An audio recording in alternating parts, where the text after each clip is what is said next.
A black teen is handcuffed and accused of stealing a luxury car only to stun a courtroom by revealing it's his congressman. Dad's hit that like button, subscribe, and ring the bell to catch our latest videos. Don't miss this gripping tale of justice against racism. Join us for more stories that'll keep you riveted. The black Mercedes glided through the palm-lined streets of Miami, Florida, its engine humming softly as Caleb Turner, 15, held the wheel with a mix of focus and excitement.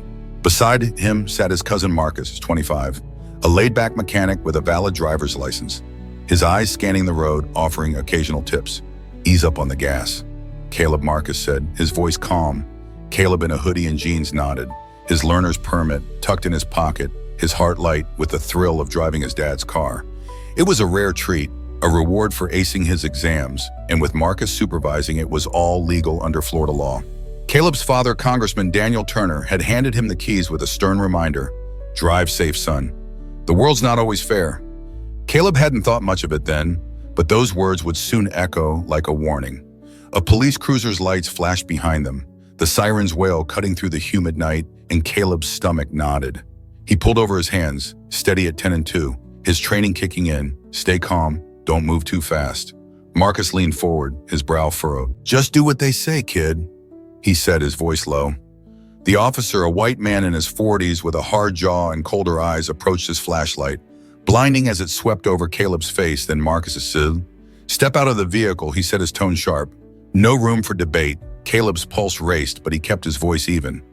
"Officer, what's wrong?" he said. The officer's eyes narrowed, raking over Caleb's hoodie, his skin, the car's plush interior, a judgment forming in seconds. "Where'd you get this car?" he said, his voice thick with suspicion. Caleb swallowed his training, holding him steady. "It's my dad's," he said. "I've got a learner's permit and my cousin's supervising." "It's in my wallet." Marcus nodded, reaching for his own ID. "I'm licensed, officer," he said. "Everything's legit." The officer's lips curled into a smirk, his hand on his holster. "Your dad's, huh?" he said, ignoring Marcus. "A kid like you in a car like this. That's a tall tale." Caleb's jaw tightened, the word kid stinging, but he gestured slowly toward his pocket. "I can show you the permit and registration," he said, but the officer cut him off, his voice booming. "Hands where I can see them!" He shouted, his flashlight jerking upward. Caleb froze, his hands raised, his heart pounding, as a second officer, younger, his expression just as hard, appeared. "Looks like we've got a car thief," the younger officer said, his tone mocking. Marcus's voice rose sharp with frustration. "He's not a thief," he said. "This is his dad's car, and I'm right here supervising." The first officer barely glanced at Marcus, his smirk widening. "You stay out of this," he said, his eyes locked on Caleb. "Turn around, kid," hands on the hood. Caleb's hands shook, not with fear, but with a burning anger, the weight of their prejudice crashing down. "You're making a mistake," he said, his voice steady as he complied, his palms pressing against the warm metal. The younger officer grabbed his wrists, snapping handcuffs tight, the cold steel biting into his skin. "Mistake," he said, his breath hot on Caleb's neck. "The only mistake is you thinking you could get away with this." The first officer rifled through the car, tossing papers from the glove compartment, ignoring Marcus's protests. "Check the registration," Marcus said, his voice rising. "It's Daniel Turner's car, Congressman Turner." The officers exchanged a glance, then laughed, the sound cruel and dismissive. "Congressman," the first officer said, his eyes glinting with disbelief. "Sure, and I'm the governor. Get in the cruiser, kid." Caleb's heart sank, not from doubt, but from the realization they wouldn't listen, that they'd already judged him guilty. The younger officer shoved him toward the police car, his grip rough, while a small crowd gathered, phones raised, some muttering. "He stole that car." Their voices, a chorus of accusation. Marcus followed his voice, urgent. "You can't do this," he said. "He's a kid with a permit." But the first officer waved him off. "Back off or you're next," he said, his tone final.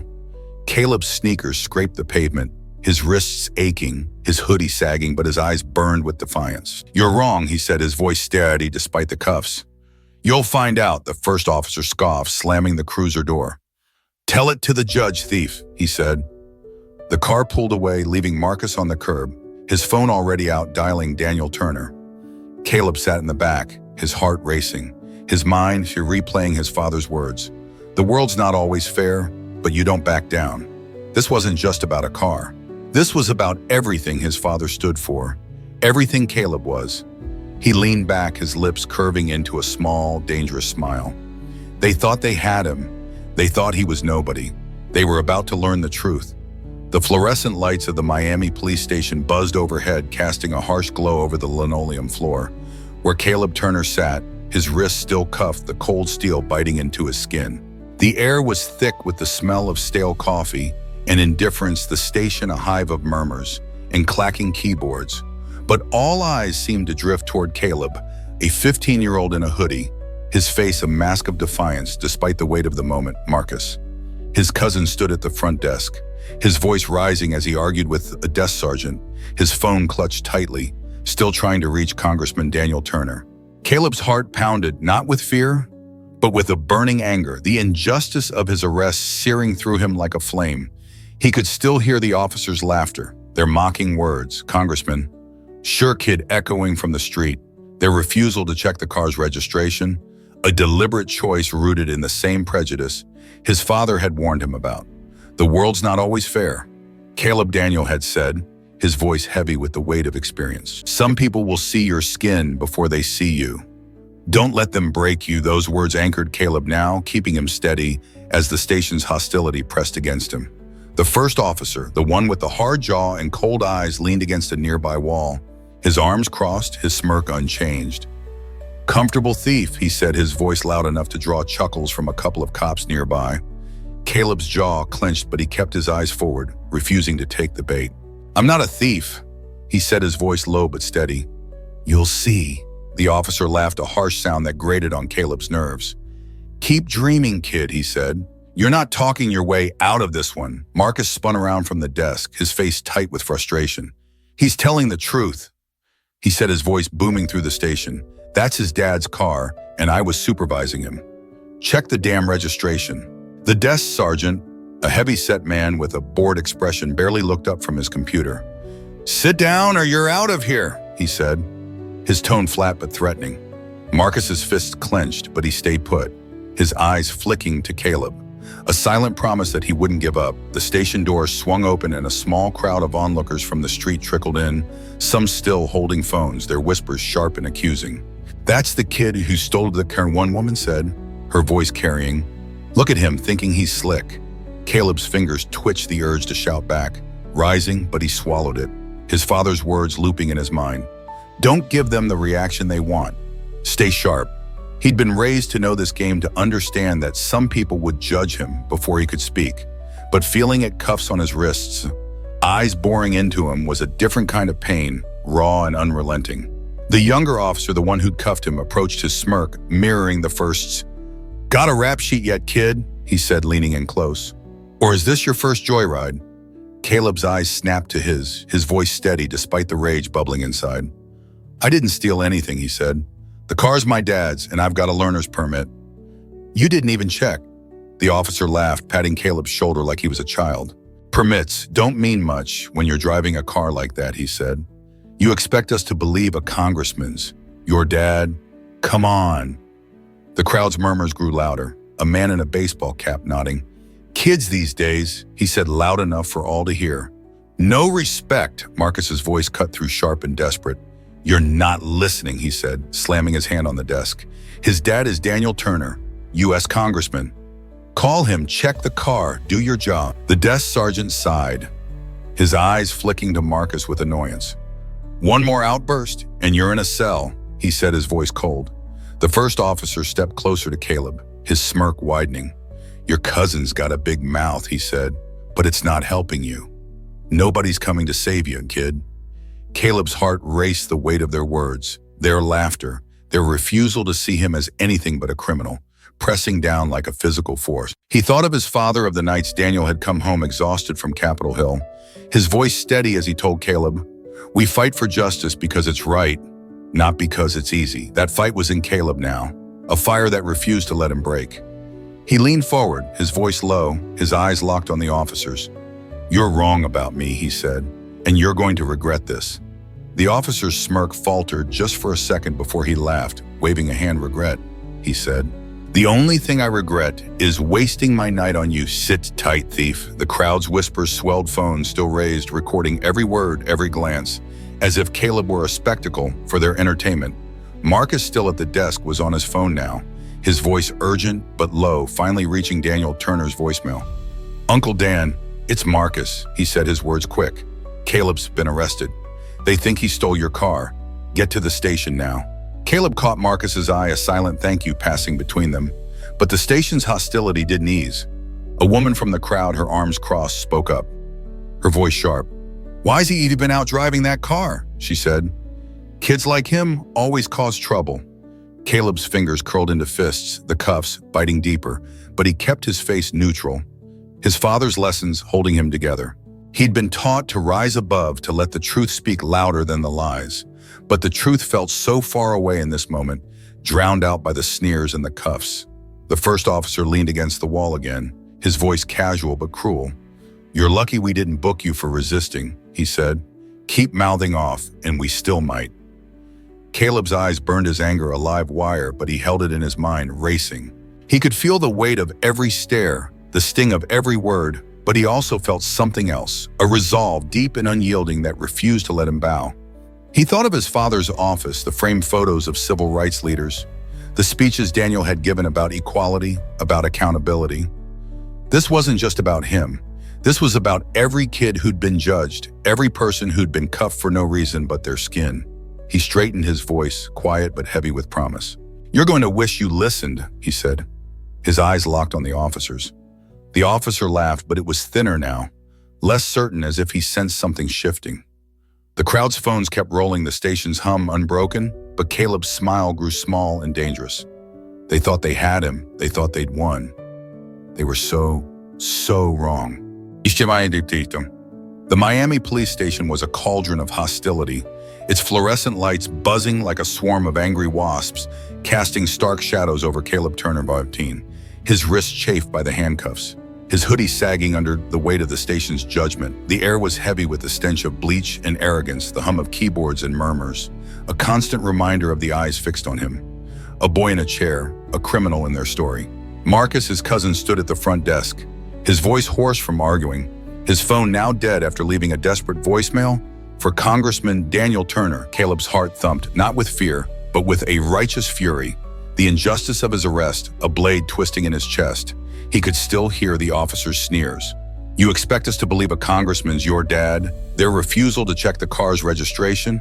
A deliberate act rooted in the prejudice his father had warned him about. Some people will see your skin and nothing else." Daniel had told him, his eyes heavy with the scars of experience. "But you hold your head high, Caleb. You're a Turner." Those words were his anchor now, keeping him steady as the station's contempt pressed against him. The first officer, with his hard jaw and cold eyes, leaned against a wall, his smirk a permanent fixture, his voice dripping with mockery. "Still sticking to your story, kid," he said loud enough to draw chuckles from a nearby cop. Caleb's fingers twitched the cuffs, biting deeper, but he kept his gaze steady, his voice firm. "It's not a story," he said. "It's the truth. That's my dad's car, and I'm not a thief." The officer's laugh was sharp, grating, a sound that made Caleb's skin crawl. "Truth," he said. "The truth is you're in deep trouble. Keep lying and you'll be here a lot longer." Marcus spun from the desk, his face tight with rage. "He's not lying," he shouted, his voice echoing through the station. "That's Congressman Daniel Turner's car. Check the registration or let him call his dad." The desk sergeant, his boredom now edged with irritation, slammed a hand on the counter. "One more word, and you're in cuffs too," he said, his eyes narrowing. Marcus's fists clenched, but he stayed rooted, his gaze flicking to Caleb, a silent vow to keep fighting. The crowd of onlookers, some still lingering from the street, whispered among themselves. Their phones raised their words, cutting. "Look at him acting all innocent," a man in a baseball cap said, his voice carrying. "Probably stole more than just the car." Caleb's heart raced, the urge to shout back, burning in his throat, but he swallowed it, his father's lessons holding him together. "Don't let them provoke you. Stay sharp." He'd been raised to navigate this, to know that some battles were won with patience, but the cuffs, the sneers, the crowd's judgment, they were a weight he hadn't been prepared for, a raw, unrelenting pain. The younger officer, the one who'd cuffed him, approached his smirk as sharp as his partner's. "You're looking at juvie, kid," he said, leaning in close. "Car theft's a big deal.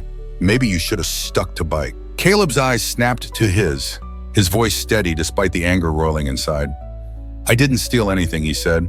"I've got a learner's permit. My cousin was supervising and the car's my dad's." "You didn't even look at the papers," the officer laughed, patting Caleb's shoulder like he was a toddler. "Papers don't mean much when you're sitting in cuffs," he said, "and that congressman's story. Save it for the movies." The crowd's murmurs grew louder, a woman with her arms crossed, nodding. "Kids like him think they can get away with anything," she said, her voice sharp. Marcus's voice rose again, desperate now. "You're not listening," he said, his hand slamming the desk. His dad's a U.S. congressman. "You're holding a kid for no reason." The desk sergeant stood, his patience gone. "That's it," he said, pointing at Marcus. "Sit down or you're out of here." The first officer stepped closer to Caleb, his voice low, menacing. "Your cousin's making things worse," he said. "Nobody's buying your story, kid.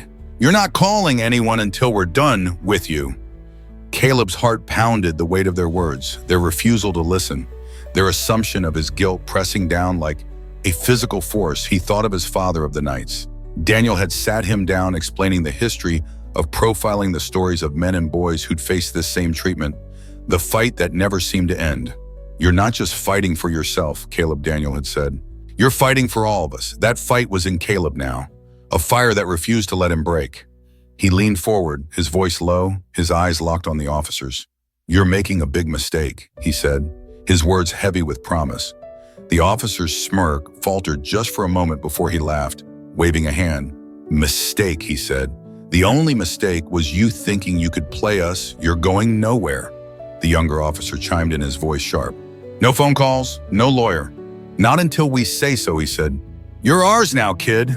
The crowd's phones kept rolling their whispers, a chorus of condemnation, as if Caleb were a spectacle for their judgment.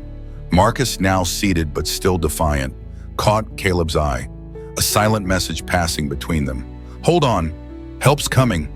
Caleb's mind raced, replaying his father's office, the walls lined with photos of civil rights marches, the speeches Daniel had given about justice, about accountability.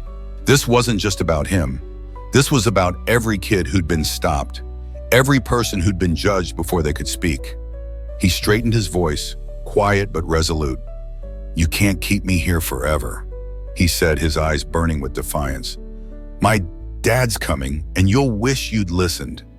The first officer's laugh was thinner now, less certain, as if he sensed a shift. "Keep dreaming, kid," he said, but his eyes flicked to the door, a flicker of unease breaking through his bravado. The younger officer stepped closer, his voice sharp.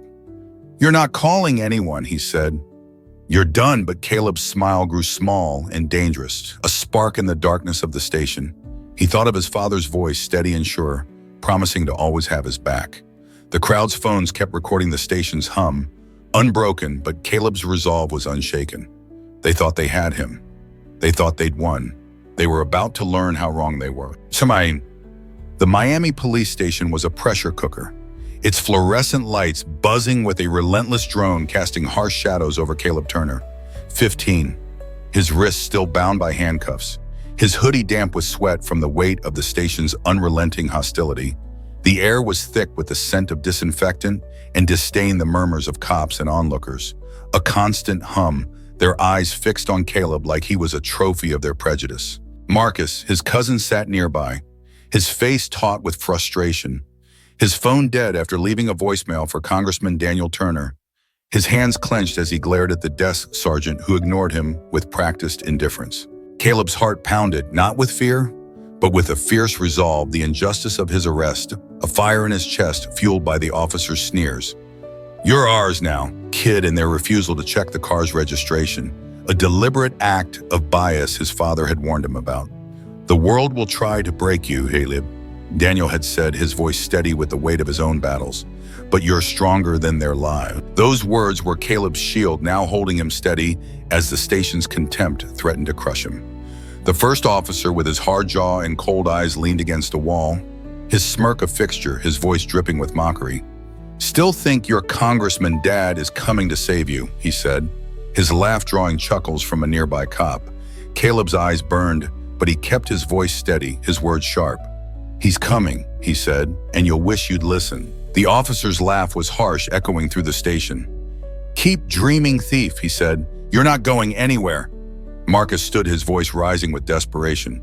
"You're holding a kid for no reason," he said, pointing at the sergeant. "That's Daniel Turner's son. Check the car, do your job." The sergeant's eyes narrowed, his patience gone. "Sit down or you're in a cell," he said, his tone icy. The younger officer, the one who'd cuffed Caleb, stepped closer, his smirk sharp. "No phone calls? No congressman? No nothing?" He said. "You're done, kid." The crowd of onlookers, some still recording with their phones, whispered among themselves, their words cutting. "He's just a punk," a man in a baseball cap said, loud enough for all to hear. "Should have known better." Caleb's fingers curled into fists, the cuffs biting deeper. But he held his father's lessons tight. Let the truth fight for you. He'd been taught to rise above, but the weight of their judgment, the cuffs, the crowd's sneers, it was a pain that cut deeper than he'd expected. He leaned forward, his voice low, heavy with promise. "You're making a mistake," he said, his eyes locked on the first officer's. The officer's smirk faltered just for a second before he laughed, waving a hand. "Mistake," he said. "The only mistake was you thinking you could fool us." The station's hum continued, the crowd's phones still rolling, but Caleb's resolve was unshaken. His small, dangerous smile, a spark in the darkness. He knew his father was coming, knew the truth was a tidal wave waiting to crash. The door to the station slammed open, the sound reverberating like a gunshot, and every head turned. Congressman Daniel Turner strode in his tailored suit, impeccable, his presence a storm of authority, his eyes blazing with a fury that made the air itself seem to recoil. The crowd gasped, some recognizing him from news broadcasts, their phones lowering as whispers spread like wildfire. The desk sergeant's jaw dropped, his boredom replaced by panic, and the younger officer's smirk vanished, his face paling. The first officer froze, his arms falling to his sides, his bravado crumbling like dust. Daniel's gaze swept the room. The cuffed boy, the defiant cousin, the sneering cops, the gawking crowd, before landing on Caleb, his son, sitting tall despite the cuffs. "Caleb," he said, his voice low, resonant, filling the station. "What's going on here?" The question was a thunderclap, and the room held its breath, the weight of realization crashing over every soul. Caleb stood, his cuffs clanking, his voice clear and unshaken. "They stopped me, Dad," he said. "They said I stole your car, called me a thief, cuffed me, and wouldn't listen. They didn't even check the registration." Daniel's eyes darkened, his voice deceptively calm but laced with steel. "They didn't listen," he said, turning to the first officer, who stammered, his hands trembling. "Congressman Turner, we didn't know," he said, his voice cracking, but Daniel raised a hand, silencing him. "You didn't know," he said, his fury palpable. "You didn't know my son driving my car with a legal permit and his cousin supervising. You didn't bother to check, did you?" The sergeant's face went white, his hands fumbling at his desk while the younger officer backed away, his eyes wide with terror.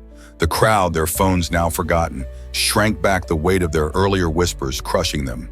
Marcus stood, his voice steady now. "I told them, Uncle Dan," he said. "I told them it was your car, but they threatened to arrest me too." Daniel's gaze shifted to Marcus, then back to the officers, his voice a low rumble. "You threatened my nephew," he said. "You cuffed my son, ignored the truth, and laughed about it." The first officer's mouth opened, but no words came. His career unraveling before his eyes, Caleb's smile grew, his heart soaring as he watched the station unravel, every sneer, every insult, every assumption collapsing under the truth. "They thought I was nobody," he said, his voice steady, his eyes locked on the officers. "They thought you wouldn't come." Daniel's eyes met Caleb's, a silent pride passing between them, before he turned to the officers, his voice a promise of consequences. "They were wrong," he said, his words a vow that made the room shiver. The sergeant stammered, "We'll release him, sir, right now." But Daniel cut him off, his voice sharp. "You'll do more than that," he said. "You'll answer for this." Caleb stood tall, his cuffs still on his hoodie, a badge of resilience, as the station realized they'd crossed the wrong boy, the wrong family, the wrong truth. The game had changed, and they were about to learn how much. The Miami courtroom was a crucible of justice. Its polished wooden benches and high ceilings was amplifying every word, every breath, as Caleb Turner, 15, stood at the plaintiff's table, his hoodie traded for a crisp suit, his eyes blazing with a resolve that silenced the room. The air was thick with anticipation. The crowd, reporters, activists, onlookers packed into the gallery, their whispers hushed as they watched the boy who'd become a symbol of defiance against prejudice. Beside him stood Congressman Daniel Turner, his tailored suit a stark contrast to the chaos of that night at the station. His presence a pillar of strength, his gaze steady with pride. Marcus Caleb's cousin sat in the front row, his face a mix of relief and determination. His role as witness, a testament to the truth they'd fought for. The two officers, the first with his hard jaw now softened by nerves, the younger with sweat beading on his brow, sat at the defense table, their uniforms no longer a shield against the scrutiny of the court. The judge, a stern woman with silver hair, peered over her glasses, her voice commanding as she called the session to order. Caleb's heart pounded, not with fear, but with a clarity that burned through the fog of that night. The cuffs, the sneers, the crowd's judgment, all fuel for this moment. He'd faced the station's hostility and come out stronger. And now, in this courtroom, he was ready to make them answer. Daniel stepped forward, his voice resonant, addressing the judge. "Your Honor, my son was wrongfully arrested, handcuffed, and humiliated for driving my car," he said. These officers ignored his learner's permit, his cousin's supervision, and the truth, all because of their bias.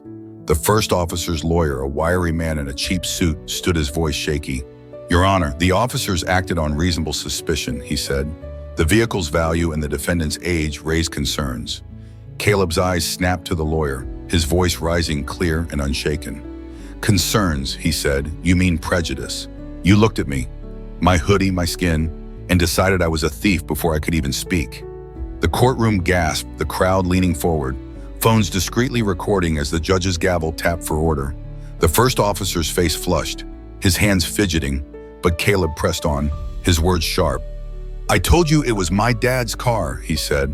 "I told you I had a permit that Marcus was supervising. You didn't check the registration. You laughed, called me a liar, and cuffed me in front of a crowd."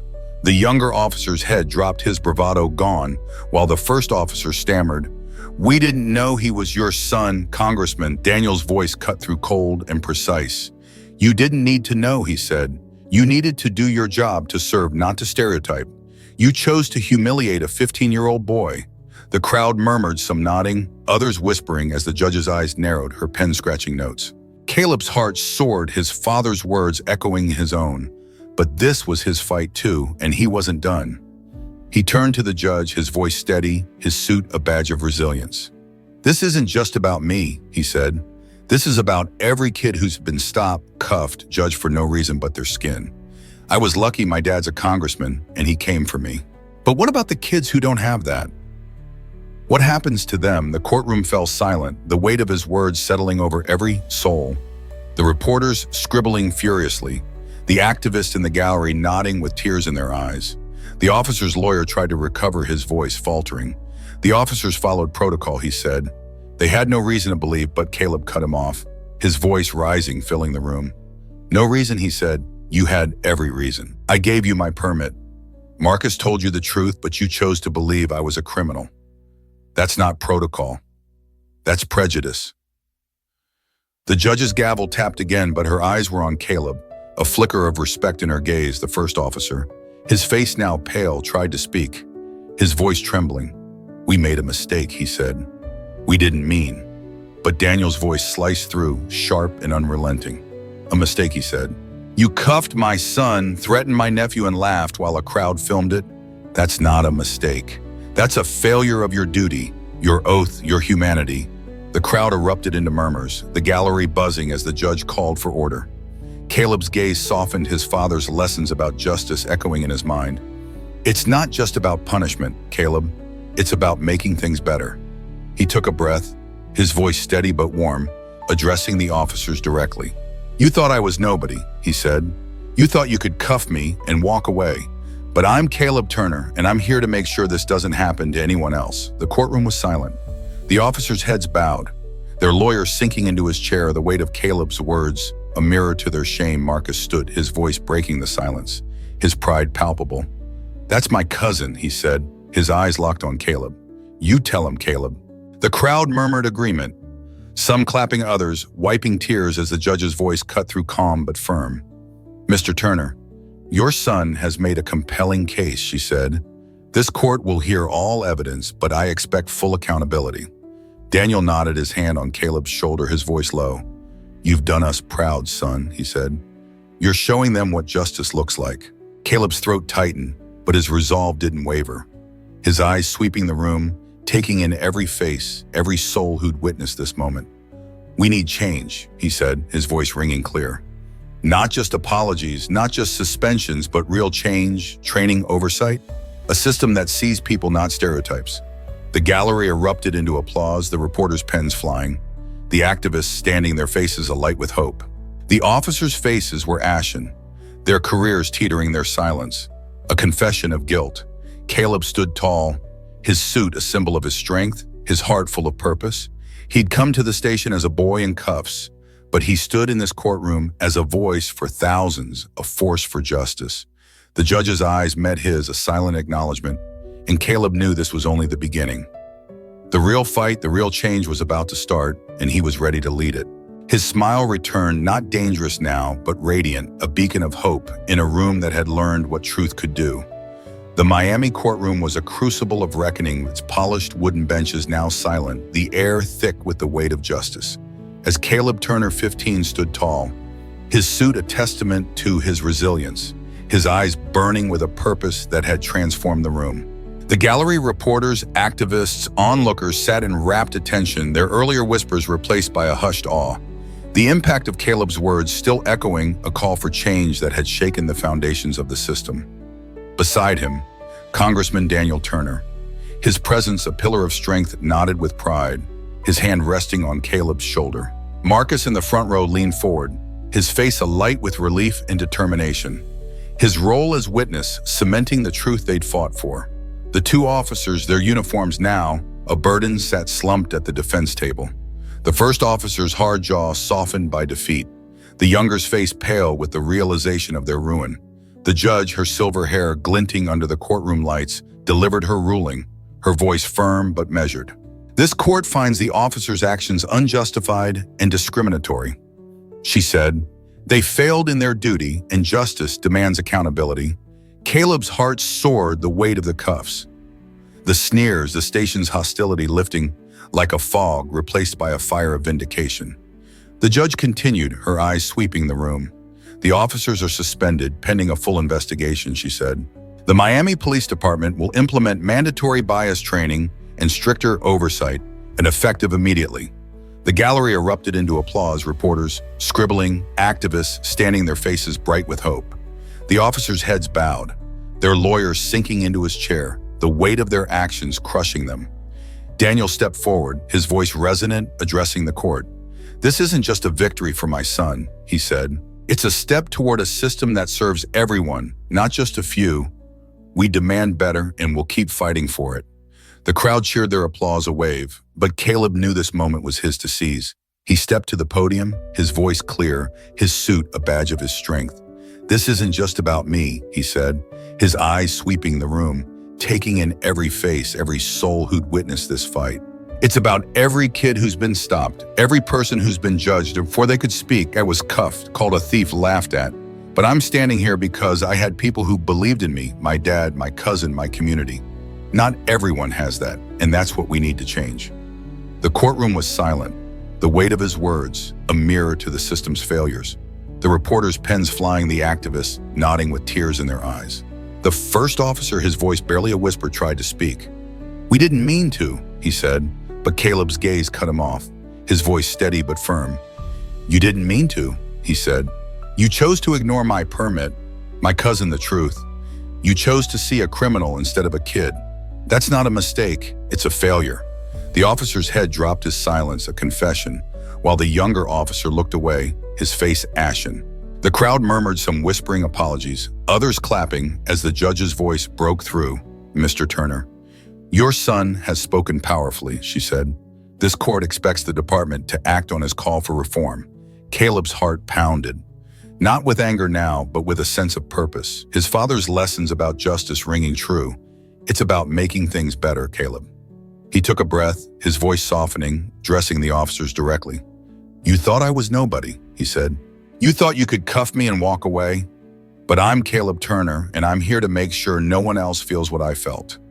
The gallery erupted again, the applause deafening as Daniel's eyes gleamed with pride, his voice low. "You're leading the way, son," he said, his hand squeezing Caleb's shoulder. Marcus stood his voice, breaking through the cheers. "That's my cousin," he said, his grin wide. "You showed him, Caleb." The crowd laughed their support a wave, but Caleb's focus was on the future, his words a vow. "We need a system that sees people, not stereotypes," he said, "training accountability, fairness. That's what justice looks like. I'm 15, but I know what's right and I'm not stopping here." The activists in the gallery stood their applause a roar. While reporters rushed to file stories, the headlines already forming. Teens courtroom stand exposes police biases. The officers were escorted out, their heads bowed, their careers in tatters.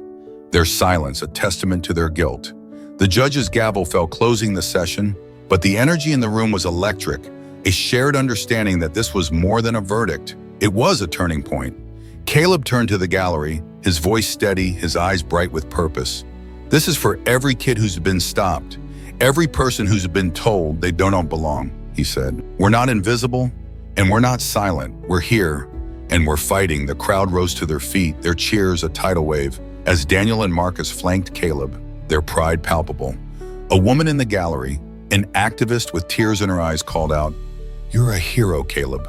He shook his head, his smile warm but resolute. "I'm just a kid who wants better," he said. We all shook. The reporters swarmed, their questions a flurry, but Caleb's focus was on the faces in the crowd, the activists, the community members, the kids his age who looked at him with awe. He thought of the station, of the cuffs, of the crowd's sneers, and he knew this moment was bigger than him. A spark for a movement. Daniel's voice cut through, addressing the press. "My son has shown us what courage looks like," he said. "We'll work with lawmakers, communities, and police to ensure this never happens again." Caleb nodded, his heart full, but his resolve unshaken. "We're not done," he said, his voice low but fierce. "This is just the start." The courtroom emptied, the crowd spilling into the Miami heat, their voices alive with hope, their phones sharing Caleb's words across the world. Caleb stood with his father and Marcus, his suit a symbol of his strength, his heart a beacon of change. He'd faced prejudice and turned it into a call for justice, and he was ready to carry that call forward no matter what came next. The Miami sun blazed over the courthouse steps, its heat a faint echo of the fire Caleb Turner had ignited inside his courtroom, stand a spark that had set the world alight. Weeks had passed since that day when he'd faced a room of prejudice and turned it into a call for justice, his voice at 15 carrying the weight of generations. The city buzzed with his story, the air alive with whispers of change. And Caleb, now back in his hoodie and jeans, felt the weight of it all. Pride, hope, and a quiet trantro that gnawed at him as he stood in his father's office. The walls lined with photos of civil rights heroes, their eyes seeming to watch him. Congressman Daniel Turner sat behind his desk, his suit traded for a casual shirt, his voice warm with pride. "You've done something big, Caleb," he said. "You've given people hope." Caleb's smile was soft but steady. "We did it, Dad," he said. "But it's not enough, not yet." Daniel nodded, his eyes reflecting the city's pulse, and Caleb turned to the window. The Miami skyline glittering, unaware of the storm his words had unleashed online. By morning, the story had erupted, a flame from the courtroom that roared across social media. A bystander's video, shaky but powerful, captured Caleb's defiance. "This is about every kid who's been stopped, judged for no reason but their skin." Another clip showed Daniel's fury. "You didn't know my son driving my car." Hashtags like "Justice for Caleb" and #end profiling trended worldwide, comments flooding with outrage at the officer's bias and awe at Caleb's courage. "He's 15 and he's changing the world." One user wrote, "This is what standing up looks like," said another. News outlets amplified the story headlines screaming, "Teens courtroom victory, exposes police racism, and Congressman's son sparks reform." Caleb sat in his bedroom, his phone buzzing with notifications, his eyes scanning the posts, the videos, the articles, each one a ripple from the truth he'd spoken. He felt a swell of pride, but also a knot of unease, the weight of being a symbol, a voice for countless others. The Miami Police Department's response had gone viral. To their statement, mandatory bias training, new oversight policies, community outreach, drawing praise from activists and scrutiny from skeptics. "We're committed to change," the chief had said, citing Caleb's case. "This is a turning point." The public response was overwhelming. Protests demanding reform, and community leaders meeting with Daniel and citizens pledging to hold the system accountable. Caleb's stand had turned a single arrest into a movement, a call for a world where no one was judged by their skin. But Caleb, scrolling through the comments, saw the darker side, the trolls, the doubters, the voices calling it a stunt, accusing him of exploiting his father's status. He knew he'd get off. One comment read, "Just another kid playing the race card." The words stung, but Caleb shook them off, his father's voice echoing, "Do what's right, Caleb. The haters don't matter." He closed his phone, his heart racing, and looked out at the skyline where the city's lights seemed to pulse with possibility. He'd done what was right, but the Tron-Tro lingered. Had he changed minds or just sparked a moment? In his community, the impact was undeniable. At school, classmates who'd once teased him now looked at him with awe, some calling him a hero, others asking for details. He wasn't ready to share. "You're famous, Caleb," a friend said, half joking. But Caleb's smile was tight. "I didn't do it for fame," he said. "I did it because it was wrong." Teachers noticed too, one pulling him aside to say, "You've inspired us all, Caleb." Her voice thick with pride. "Keep speaking out." Caleb nodded, but the weight of those expectations pressed against him, a reminder that this wasn't the end. He'd started something, and now he had to see it through. On the streets, neighbors clapped him on the back, their voices warm. "You showed them, Caleb," a shopkeeper said, handing him a free soda. Young kids, many from marginalized communities, approached him, their eyes wide. "I saw you on TV," a girl said, her voice shy. "You made me feel like I can stand up too." Caleb's throat tightened, his voice gentle. "You can," he said. "You're stronger than you know." Those moments, small but profound, were why he kept going, why he refused to let the trolls win. That evening, Daniel called him to a community meeting, the room packed with activists, police liaisons, and citizens, all discussing reform. "You should say something, Caleb." Daniel said, his eyes steady. Caleb hesitated, his hands fidgeting, but he nodded. Stepping to the mic, his voice clear. "I'm just a kid," he said, "but I know what it's like to be judged, to be cuffed for no reason. We need police who protect everyone, not just some. We need change, and we need it now." The room erupted into applause, the activists cheering, the police liaisons nodding, their faces serious. Daniel's smile was wide, his voice low. "That's my son," he said, his pride a warmth that carried Caleb forward. Caleb left the meeting, his heart lighter, his resolve renewed. The world was watching, but he wasn't afraid. He'd faced a station full of prejudice and come out stronger, and now he was ready to carry that strength forward to make sure no kid felt the sting of those cuffs again. The Miami skyline glittered outside, and somewhere in its heart, a movement was growing, a testament to what one boy, one truth could do. The Miami skyline shimmered beyond Caleb Turner's bedroom window, a tapestry of lights that pulsed with the energy of a city forever changed by his stand against injustice. Months had passed since that night on the street, since the cuffs, the sneers in the courtroom, where he'd turned prejudice into a call for reform. His voice at 15 carrying the weight of a movement. Caleb sat at his desk, his hoodie draped over the chair. A notebook open before him, filled with ideas for a youth advocacy program. Each line in his steady handwriting, a step toward a world where no kid would face what he had. He was no longer just Congressman Daniel Turner's son. He was a leader, a voice for the voiceless, a spark that had ignited change across Miami and beyond. His phone buzzed with messages from activists inviting him to panels from kids his age saying, "You made me believe I can fight back," from teachers sharing his story in classrooms. But Caleb wasn't chasing fame. He was chasing a promise, the one his father had instilled in him. Justice isn't just a moment, Caleb. It's a lifetime. That promise drove him now, a fire that burned brighter with every step he took. He thought of the courtroom, of the officers' bowed heads, of the judge's ruling that had suspended them and mandated reform, and he knew it was only the beginning. The weight of expectation pressed against him, the world watching, waiting for him to falter. But Caleb was ready, his heart anchored by the lessons of that night. Daniel had sat him down after the trial, his eyes steady with pride. "You've started something, son," he said. "Now you've got to see it through." Caleb had nodded, his voice firm. "I will, Dad," he said. For everyone who's been through this, that vow had led him here to a new chapter. One he was writing with every action, every word. The impact of his stand had rippled far beyond Miami. Social media still buzzes with #Justice for Caleb. The videos of his courtroom speech shared millions of times his words. This is about every kid who's been judged, a rallying cry for reform. The Miami Police Department's changes bias, training community oversight.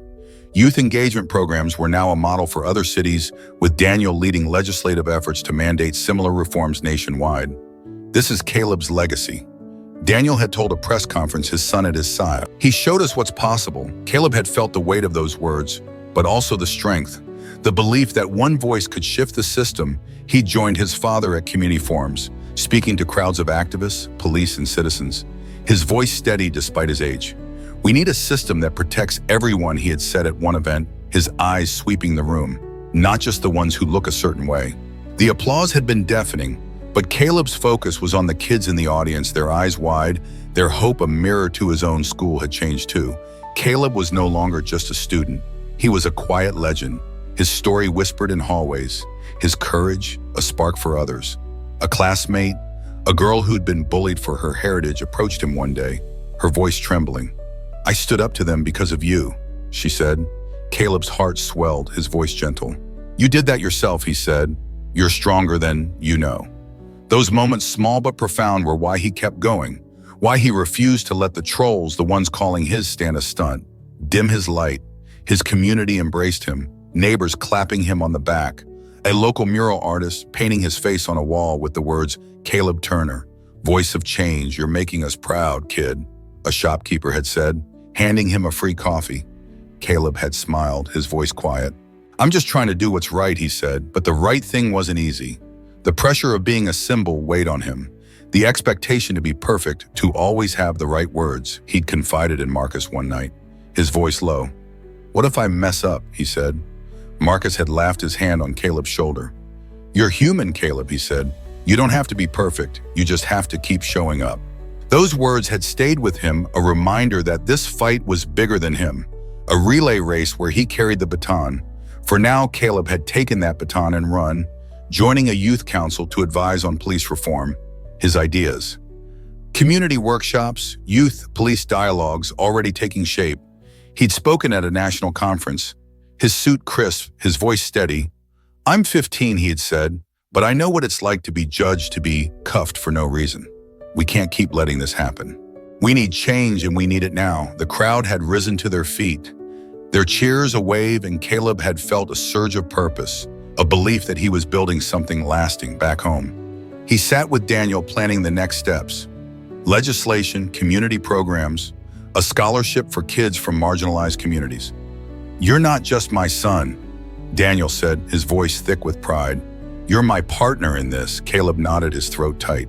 "Then let's make it count," he said. "For every kid who's been stopped, for every person who's been told they don't belong." Daniel's smile was wide, his hand squeezing Caleb's shoulder, and together they mapped out a future where justice wasn't just a dream. The night before a major rally, Caleb stood in his room, his notebook open, writing a speech for the event. His words, a distillation of everything he'd learned. "Change starts with us," he wrote. "Stand up, speak out, and never let anyone tell you you're not enough. Your voice, your truth, your fight, that's what builds a better world." He closed the notebook, his smile resolute, his heart full.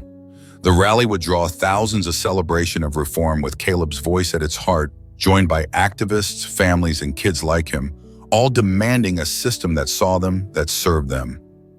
Caleb stepped to his window, the Miami skyline glowing its lights, a promise of what could be. He'd face cuffs and sneers and come out stronger, a boy who'd turned injustice into hope. The world was watching, and he was ready to show them what came next, a future where no one had to fight to be seen, where justice was for all. Caleb, a congressman's son, was wrongfully arrested for stealing his dad's car, exposing racist policing in a dramatic courtroom showdown. Thanks for watching this powerful story.